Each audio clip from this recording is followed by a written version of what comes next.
Hi friends, welcome to my channel. ಎಲ್ಲರೂ ಚೆನ್ನಾಗಿದ್ದೀರ ಅಂತ ಭಾವಿಸ್ತೀನಿ.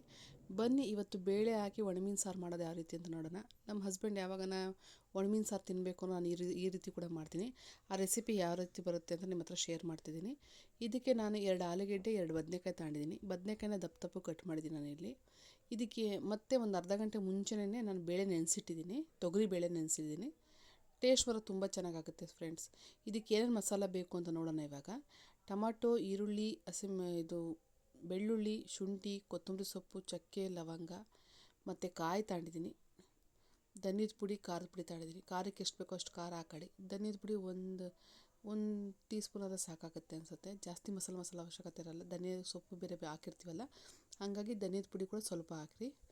ಇದೆಲ್ಲ ನಾವು ಫೈನ್ ಪೇಸ್ಟ್ ಮಾಡ್ಕೋಬೇಕು. ಎಲ್ಲ ಒಂದೇ ಸಲ ಮಸಾಲ ಮಾಡ್ಕೋಬೇಕು. ಕಾಯಿ ಬೇರೆ ಟೊಮೆಟೊ ಬೇರೆ ಅವಶ್ಯಕತೆ ಇಲ್ಲ. ಎಲ್ಲ ಮಸಾಲನೂ ಒಂದೇ ಸಲ ಪೇಸ್ಟ್ ಮಾಡಿ. ಒಗ್ಗರಣೆಗೆ ಇಲ್ಲಿ ನಾನು ಕುಕ್ಕರ್ ಇಟ್ಟಿದ್ದೀನಿ. ಕುಕ್ಕರ್ ಒಳಗೆ ಸಾಸಿವೆ ಆಲ್ರೆಡಿ ಹಾಕಿದ್ದೀನಿ. ಸಾಸಿವೆ ಸಿಡಿದ ನಂತರ ಜೀರಿಗೆ ಹಾಕಬೇಕು. ಜೀರಿಗೆ ಹಾಕಿದ ತಕ್ಷಣ ಇಲ್ಲಿ ನಾನು ಕರಿಬೇವು ಸೊಪ್ಪು ಮತ್ತು ಈರುಳ್ಳಿ ತಗೊಂಡಿದ್ದೀನಿ. ಇದನ್ನು ಕೂಡ ಒಗ್ಗರಣೆಗೆ ಹಾಕ್ತೀನಿ. ಒಗ್ಗರಣೆಗೆ ಇದು ಸ್ವಲ್ಪ ಜಾಸ್ತಿ ಈರುಳ್ಳಿ ಬೇಯೋಂಥ ಅವಶ್ಯಕತೆ ಇರೋಲ್ಲ ನಮಗೆ.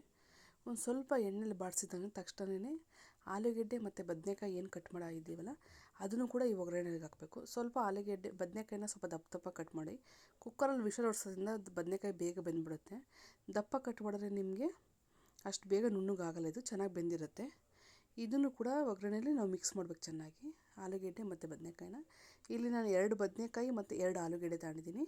ಹಾಗೆ 1 ಟೊಮೊಟೊ ತಗೊಂಡಿದ್ದೀನಿ.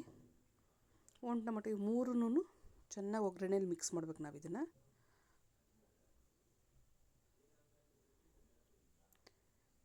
ಇದು ಚೆನ್ನಾಗಿ ಮಿಕ್ಸ್ ಆಗಬೇಕು ಆಯಲೊಳಗೆ. ಅಂದರೆ ಜಾಸ್ತಿ ಬೇಯೋಂಥ ಅವಶ್ಯಕತೆ ಇಲ್ಲ ಫ್ರೆಂಡ್ಸ್. ಜಸ್ಟ್ ನಾವೇನು ವೆಜಿಟೇಬಲ್ಸ್ ಹಾಕಿದ್ದೀವಲ್ಲ ಇದೆಲ್ಲ ಆಯಿಲಲ್ಲಿ ಸ್ವಲ್ಪ ಫ್ರೈ ಆಗಬೇಕು ಅಷ್ಟೇ. ಇದು ಫ್ರೈ ಆದರೆ ಯಾಕೆಂದರೆ ಜಾಸ್ತಿ ಇಲ್ಲಿ ಬೆಂದ್ಬಿಟ್ರೆ ಮತ್ತು ಬಿಸಿಲಿದ್ರೆ ನುಣ್ಣಗಾಗ್ಬಿಡುತ್ತೆ ಅಂತಂದು ಜಾಸ್ತಿ ಅವಶ್ಯಕತೆ ಇಲ್ಲ. ಜಸ್ಟ್ ಎಲ್ಲ ಮಿಕ್ಸಪ್ ಮಾಡಿದ್ದನ್ನು ನೀಟಾಗಿ ಮಿಕ್ಸ್ ಮಾಡ್ಕೋಬೇಕು. ಇದನ್ನು ಮಿಕ್ಸ್ ಮಾಡಿದ್ಮೇಲೆ ಇಲ್ಲಿ ನಾನು ಒಂದು 1/4 ಟೀ ಸ್ಪೂನಷ್ಟು ಅರಿಶಿನ ಪುಡಿ ಹಾಕ್ತಾಯಿದ್ದೀನಿ ಕಲ್ಲರ್ಗೆ. ಇದು ಕೂಡ ನೀಟಾಗೆಲ್ಲ ವೆಜಿಟೇಬಲ್ಸ್ ಜೊತೆ ಇದು ಮಿಕ್ಸ್ ಆಗಬೇಕು. ಅಂದರೆ ನಾವೇನು ತರಕಾರಿ ಕಟ್ ಮಾಡಿದ್ದೀವಲ್ಲ ಆ ತರಕಾರಿ ಅರಿಶಿನ ಪುಡಿ ಹೊಂದ್ಕೊಳಂಗೆ ಮಿಕ್ಸ್ ಮಾಡಬೇಕು ನಾವು ಚೆನ್ನಾಗಿ. ಇದನ್ನು ಮಿಕ್ಸ್ ಮಾಡಿದ ತಕ್ಷಣ ಸ್ಟವ್ನ ಸಿಮ್ಮಲ್ಲಿ ಇಟ್ಕೊಂಡಿರಿ. ಫ್ಲೇಮ್ನ ಸಿಮ್ಮಲ್ಲಿಟ್ಟು ಇವಾಗ ನಾವೇನು ರುಬ್ಬಿಟ್ಟಿರ್ತೀವಲ್ಲ ಮಸಾಲ, ಆ ಮಸಾಲನೂ ಕೂಡ ಇದರೊಳಗೆ ಹಾಕ್ಬೇಕು ನಾವು. ಈ ಮಸಾಲನೂ ಕೂಡ ಹಾಕಿ ಚೆನ್ನಾಗಿ ಮಿಕ್ಸ್ ಮಾಡಬೇಕು ಇದರೊಳಗೆ. ಇವಾಗ ಈ ಮಿಕ್ಸಿ ಕೂಡ ನೀವು ನೀಟಾಗಿ ತೊಳೆದ್ಬಿಟ್ಟು ಆ ನೀರನ್ನು ಕೂಡ ಬೇಳೆ ನಾವು ನೆನೆಸಿರ್ತೀವಲ್ಲ ಅದೇ ನೀರಿಗೆ ಹಾಕಬೇಕು. ನೋಡಿ, ಇದು ಮಸಾಲ ಚೆನ್ನಾಗಿ ಒಗ್ಗರಣೆಗಿದು ಬೇಯಬೇಕು. ಹಂಗೆ ಮಿಕ್ಸ್ ಮಾಡಿ ಫ್ರೆಂಡ್ಸ್. ಇನ್ನೊಂದು ಏನಪ್ಪ ಅಂತಂದರೆ ಇಲ್ಲಿ ಬೇಳೆ ಫಸ್ಟೇ ತೊಳೆದ್ಬಿಟ್ಟು ನಾವು ಏನು ಸಾರಿಗೆ ಹಾಕಬೇಕು ಅಂತ ಇರ್ತೀವಲ್ಲ ಆ ಬೇಳೆ ನೆನೆಸಿಟ್ಟಿದ್ದ ಫಸ್ಟು ತೊಳೆದು ಎಷ್ಟು ಬೇಕೋ ನೋಡಿ ಕ್ವಾಂಟಿಟಿ, ಆ ಸಾರಿಗೆ ಎಷ್ಟು ಬೇಕೋ ಅಷ್ಟು ನೋಡ್ಕೊಂಡು ನೀವು ಬೇಳೆ ನೆನೆಸ್ಬೇಕು. ನೆನೆಸಿದ ಬೇಳೆ ನೀರನ್ನ ಚೆಲ್ಲಬೇಡಿ. ಆ ನೀರನ್ನ ಅದೇ ನಾವೇನು ನೆನೆಸಿರ್ತೀವಲ್ಲ ಆ ನೀರು ಸಮೇತನೇ ಬೇಳೆ ಎತ್ತಾಕಬೇಕು. ಅದೇ ನೀರಿಗೆ ಮಿಕ್ಸಿ ಜಾರಾಗಿರೋಂಥ ಮಸಾಲನೆಲ್ಲ ತೊಳೆದ್ಬಿಟ್ಟು ಆ ನೀರೊಳಗೆ ಹಾಕ್ಕೊಳ್ಳಿ. ಯಾಕೆಂದರೆ ಮಸಾಲ ಕೂಡ ನಾವು ವೇಸ್ಟ್ ಮಾಡಬಾರ್ದು. ಹಂಗಾಗಿ ಅದೇ ನೀರಿಗೆ ಹಾಕ್ಕೊಂಡು ಆ ನೆನೆಸಿರೋ ಬೇಳೆ ನೋಡಿ ಗಾಲೆ ಕುದೀತಿದೆ ಅಲ್ಲಿ ಮಸಾಲ. ಈ ಸ್ಟೇಜಿಗೆ ಬಂದಾಗ ನಾವೇನು ನೆನೆಸಿರ್ತೀವಲ್ಲ ಬೇಳೆ ಮತ್ತು ನೀರು, ಆ ನೀರು ಎರಡನ್ನೂ ಕೂಡ ನಾವು ಇದರೊಳಗೆ ಕುಕ್ಕರ್ ಒಳಗೆ ಹಾಕಬೇಕು ಬೇಯೋಕ್ಕೆ. ಆ ಮಸಾಲ ಕೂಡ ತೊಳೆದು ಮಿಕ್ಸಿ ಜಾರಲ್ಲಿರೋ ಮಸಾಲನೂ ಕೂಡ ಇದರೊಳಗೆ ನಾವು ಹಾಕ್ಕೋಬೇಕು. ಏನು ವೇಸ್ಟ್ ಮಾಡಬಾರ್ದು ಫ್ರೆಂಡ್ಸ್.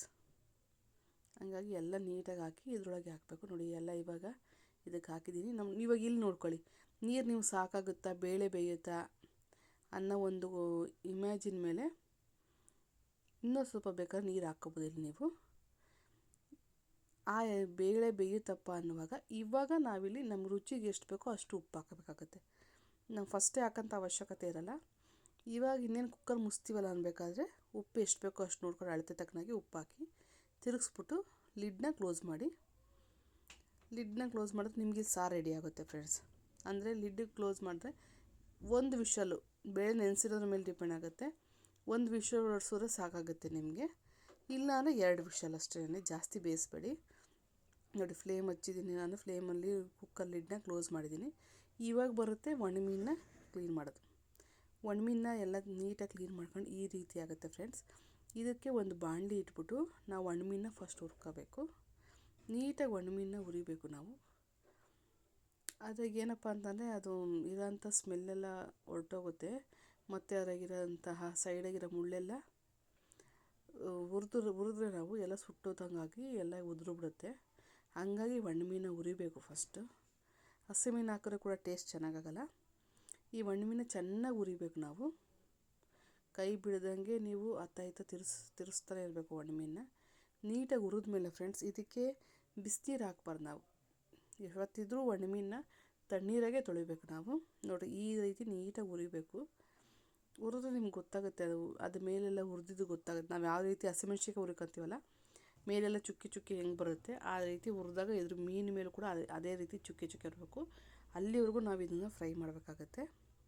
ಫ್ರೈ ಮಾಡಾದಮೇಲೆ ತಣ್ಣನೆಯ ನೀರು ಹಾಕಬೇಕು ಫ್ರೆಂಡ್ಸ್. ಬಿಸಿನೀರು ಹಾಕಿದ್ರೆ ಏನಿದು ಒಣಮೀನು ತೆಳ್ಳಗಿರೋದ್ರಿಂದ ಫಿಶ್ ಎಲ್ಲ ನಿಮಗೆ ಕದ್ರುಬಿಡುತ್ತೆ. ಹಾಗಾಗಿ ತಣ್ಣನೆಯ ನೀರು ಅದಿರೋ ಬಿಸಿಗೆನೆ ಹುರಿದಿದ ತಕ್ಷಣವೇ ಈ ನೀರು ಹಾಕ್ಬೇಕು. ತಣ್ಣಗಿರೋ ನೀರು ಹಾಕ್ಬಿಟ್ಟು ಚೆನ್ನಾಗಿ ಒಣಮೀನ ತೊಳಿಬೇಕು. ಇದ್ರೊಳಗೆ ಏನಾರ ಡೆಸ್ಟ್ ಇದ್ದರೆ ಎಲ್ಲನೂ ಈ ನೀರಲ್ಲೆಲ್ಲ ಬಂದುಬಿಡುತ್ತೆ. ನೀಟಾಗಿ ನೋಡಿ, ನಾನು ಇವಾಗ ಯಾವ ರೀತಿ ತೊಳಿತಿದ್ದೀನಲ್ಲ ಈ ರೀತಿ ತೊಳೆದು ನೀಟಾಗಿ ಎಲ್ಲ ಈ ಥರ ಜಾಡಿಸ್ಬೇಕು. ಇದನ್ನು ನೀಟಾಗಿ ನೋಡಿ ಆ ರೀತಿ ಜಾಡಿಸ್ಬೇಕು. ನೀಟಾಗಿ ತೊಳಿಬೇಕು ಕೂಡ. ತೊಳೆದು ಒಂದು ಸೈಡಿಗೆ ಎತ್ತಿಟ್ಕೊಂಡ್ಮೇಲೆ ಇದೇ ಬಾಣಲಿಗೆ ಬಿಸಿ ಇಟ್ಬಿಟ್ಟು ಒಂದು 2 ಸ್ಪೂನ್ ಆಯಿಲ್ ಹಾಕಿ ಮೀನನ್ನ ಇದೇನು ತೊಳೆದಿಟ್ಟಿದ್ದೀವಲ್ಲ ಫ್ರೆಂಡ್ಸ್, ಈ ಮೀನನ್ನ ಫ್ರೈ ಮಾಡ್ಬೇಕು ನಾವು. ಅದರೊಳಗೆ ಆಯಿಲ್ ಹಾಕಿರ್ತೀವಲ್ಲ, ಆಯಿಲ್ ಬಿಸಿ ಆದಮೇಲೆ ಇದನ್ನು ಫ್ರೈ ಮಾಡಬೇಕು ಅದರೊಳಗೆ. ಮುಂದೆ ತೋರಿಸ್ತೀನಿ ನಾನು ನಿಮ್ಗೆ ಯಾವ ರೀತಿ ಮಾಡೋದು ಅಂತ. ನೋಡಿ ಈಗ ಎಣ್ಣೆ ಹಾಕಿದ್ದೀನಿ, ಒಂದು 2 ಟೇಬಲ್ ಸ್ಪೂನ್ ಅಷ್ಟೇ ನಾನು ಎಣ್ಣೆ ಹಾಕಿರೋದು. ಹಾಕ್ಬಿಟ್ಟು ಈ ತೊಳೆದಿರೋಂಥ ಮೀನನ್ನ ಅದರೊಳಗೆ ಹಾಕಿ ಚೆನ್ನಾಗಿ ನಾನು ಇದನ್ನು ಫ್ರೈ ಮಾಡ್ತೀನಿ. ಇವಾಗ ಫ್ರೈ ಮಾಡೋಷ್ಟಕ್ಕೆ ಕುಕ್ಕರಲ್ಲಿ 2 ವಿಷಲ್ ಹೊಡೆದಿರುತ್ತೆ. ಕುಕ್ಕರ್ ಸೈಡ್ಗೆ ಇಳಿಸಿಟ್ಟಿರ್ತೀನಿ ನಾನು. ಇದನ್ನು ಫ್ರೈ ಮಾಡ್ಕೊತೀನಿ. ಫ್ರೈ ಮಾಡ್ಕೊಂಡು ಅಂದರೆ ನಿಮಗಿದು ಗೊತ್ತಾಗುತ್ತೆ, ರೋಸ್ಟ್ ಆಗುತ್ತೆ. ಅದರೊಳಗೆ ನೀರಿನ ಅಂಶ ಎಲ್ಲ ಹೋಗಿ ಫ್ರೈ ಆಗೋದು ನಮ್ಗೆ ಗೊತ್ತಾಗುತ್ತೆ. ಅಲ್ಲಿವರೆಗೂ ನಾವು ಈಗ ನೋಡಿ ಈ ಅದಕ್ಕೆ ಫ್ರೈ ಮಾಡ್ಕೋಬೇಕು. ಫ್ರೈ ಮಾಡಿದ್ಮೇಲೆ ಇಲ್ಲೇನಾಗುತ್ತೆ ಫ್ರೆಂಡ್ಸ್, ಈ ಕುಕ್ಕರ್ ವಿಷಲ್ ಆರಿದ್ಮೇಲೆ ಈ ಮೀನನ್ನ ಆಫ್ ಮಾಡಿ ಸೈಡ್ಗೆ ಇಟ್ಕೋಬೇಕು ನಾವು. ನೋಡಿ ಇಲ್ಲಿ ಯಾರು ಫಿಶ್ ತಿನ್ನಲ್ಲ, ಒಣಮೀನು ಇಷ್ಟ ಆಗಲ್ಲ ಅವ್ರಿಗೆ ಸ್ವಲ್ಪ ಸಾರು ಸೈಡು ತೆಗೆದಿಟ್ಕೊಬಿಡಿ. ಆಮೇಲೆ ಒಣಮೀನು ತಿನ್ನೋರಿಗೆ ಹುರಿದಿರೋಂಥ ಮೀನನ್ನ ಈ ಸಾರೊಳಗೆ ಹಾಕಬೇಕು. ನಾನಿಲ್ಲಿ 2 ಡಿವೈಡ್ ಮಾಡ್ತೀನಿ ನೋಡಿ. ಸಾರು ಈ ರೀತಿ ಆಗಿದೆ. ಇವಾಗ ನಾನಿಲ್ಲಿ 1 ವಿಷಲ್ ಹೊಡ್ಸಿದ್ದೀನಿ ಅಷ್ಟೇ. ಯಾಕೆಂದರೆ ಮತ್ತೆ ಮೀನಾಗಿ ಕುದಿಸ್ತೀವಿ ಅಂತ 1 ವಿಷಲ್ ಹೊಡ್ಸಿದ್ದೀನಿ. ಬೇಳೆ ಕೂಡ ಅದ್ರ ಜೊತೆ ಬೆಂದೋಗ್ಬಿಡುತ್ತೆ. ಅದಕ್ಕೆ ನಾವು ಮಾಡ್ಕೋಬೇಕು ಸಾರನ್ನ.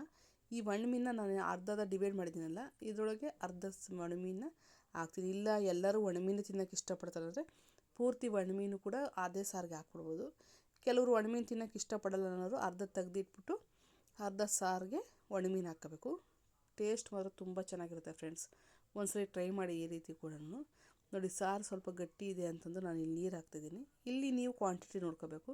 ನಿಮ್ಗೆ ಜಾಸ್ತಿ ನೀರು ಬೇಕಾ, ಸ್ವಲ್ಪ ಗಟ್ಟಿ ಬೇಕಾ ನೋಡ್ಕೊಂಡು ನೀವು ಹಾಕ್ಕೊಳ್ಳಿ. ಇದು ಅನ್ನಕ್ಕೆ ಮತ್ತು ಮುದ್ದೆಗೆ ತುಂಬ ಚೆನ್ನಾಗಿರುತ್ತೆ. ವಿಡಿಯೋನ ಎಲ್ಲೂ ಸ್ಕಿಪ್ ಮಾಡ್ದಂಗೆ ನೋಡಿದಿ ನಿಮ್ಗೆ ಅರ್ಥ ಆಗುತ್ತೆ. ನನ್ನ ಚಾನಲ್ ಏನಾದರೂ ನಿಮ್ಗೆ ಇಷ್ಟ ಆದರೆ ದಯವಿಟ್ಟು ನನ್ನ ಚಾನಲ್ ಸಬ್ಸ್ಕ್ರೈಬ್ ಮಾಡಿ, ಲೈಕ್ ಮಾಡಿ, ಶೇರ್ ಮಾಡಿ. ನಿಮ್ಮ ಸಪೋರ್ಟ್ ಸದಾ ನನಗಿರಲಿ. ಈ ಸಾರನ್ನ ಈ ಥರ ಕುದೀತಿರ್ಬೇಕಾದ್ರೆ ತಿರುಗಿಸ್ಬೇಕು. ಒಂದು ಕುದಿಬೇಕು. ಒಟ್ಟಿನಲ್ಲಿ ಮೀನು ಸಿಮ್ಮಲ್ಲಿಟ್ಟರೆ ನೀವು ಮೀನು ಬೇಯುತ್ತೆ ಫ್ರೆಂಡ್ಸ್. ತುಂಬ ಚೆನ್ನಾಗಾಗುತ್ತೆ ಸಾಂಬಾರು. ಒಂದ್ಸರಿ ಟ್ರೈ ಮಾಡಿ. ನನ್ನ ಚಾನಲ್ ಸಬ್ಸ್ಕ್ರೈಬ್ ಮಾಡಿ. Thank you.